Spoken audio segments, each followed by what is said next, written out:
Hey, it's Sunday, April 9th, and we're just making a quick trip up here to do some measuring. We're also looking at a fitting on the fuel pump. We have to measure for a pressure hose from this fitting here for manifold pressure that will go across and over to the pressure manifold, sensor manifold right there. And we need an oil pressure hose. It's going to go from this fitting over to that same manifold over there. And then we're going to need a fuel pressure hose that's going to go to this sensor, and it's going to come down to the outlet of the fuel pump here.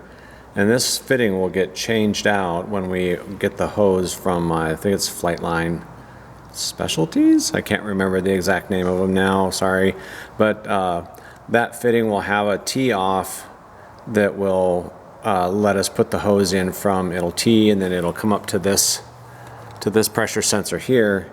And then the other part of the hose will go to the inlet of the fuel flow transducer. So we'll kind of get going on that. We might have a and we're gonna change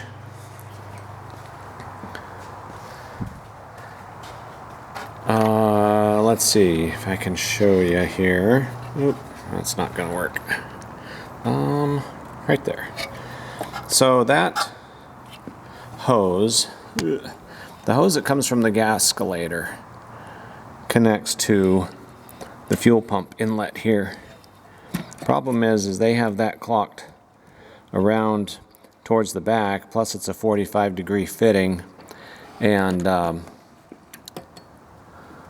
want to put a 90-degree fitting so it faces straight down. That way we can get this hose connected, because the only way to get this connected would be to twist that end of that hose, and you don't do that with that type of a hose. At least from everything I've known, those custom-made hoses like that, you don't ever want to put any kind of a twist on them to make them fit something. So we'll look at that. We might have a fitting that we can swap out there, but we'll get started on that and take a look.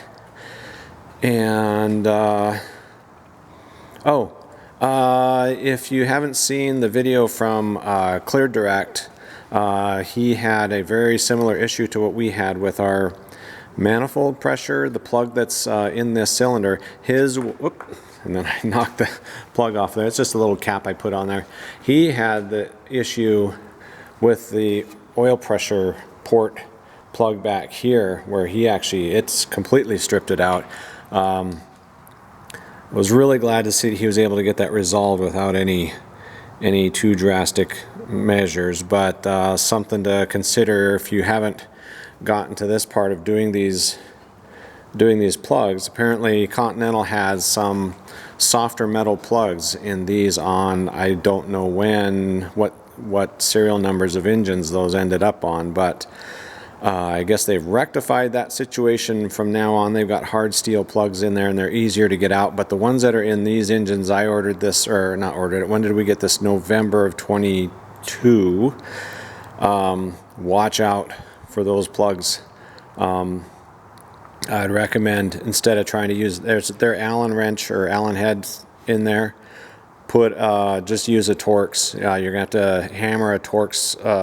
This is number 30 maybe, I can't remember the exact size. You're going to hammer that in there and go really, really slow trying to get that out. Don't crank on it or else you'll strip it out. And maybe I applied heat around this area here. I just did a real gentle, just warmed it up is all. Not super hot, just warmed it up. And I think that softened that that sealant in there, or that thread lock, and got that out. So anyways, there you go. Clear Direct. Check out his video. Pretty scary story for him there for a little bit. Anyway, here we go. All right, got a learning moment here. So that fitting that's on the fuel pump there, that fitting right there, if you need to adjust it, you just loosen that nut on there, and then that fitting you can turn that fitting to where it needs to be, and then you tighten that nut back into the fuel pump to secure it down. So we don't have to install a different fitting on there. I was going to do a 90-degree fitting on that, but this 45 works fine. It works with that hose, so we'll just go with that. A beautiful day today, so that's why the video is short. We're just up here for a little bit, and then we're gonna go home and get some other work done while the weather's nice. Alright, we're done here, and like I said, it's just a short one today. We did some of the fit up of the hoses here. Also, we did measure out, and I didn't show it, but we measured out the hoses for the manifold pressure, oil pressure, and fuel pressure hoses that we're going to be ordering. And I just did that with a piece of safety wire. Just took and approximated where it's going to be coming out and looped it up, and did that so that we could see where it's going and measure out how long those hoses need to be. So we'll get to working on an order for that. And you did see that we had a learning moment on those fittings for the fuel pump, how to get those off. Those actually come off really easy in that tight space.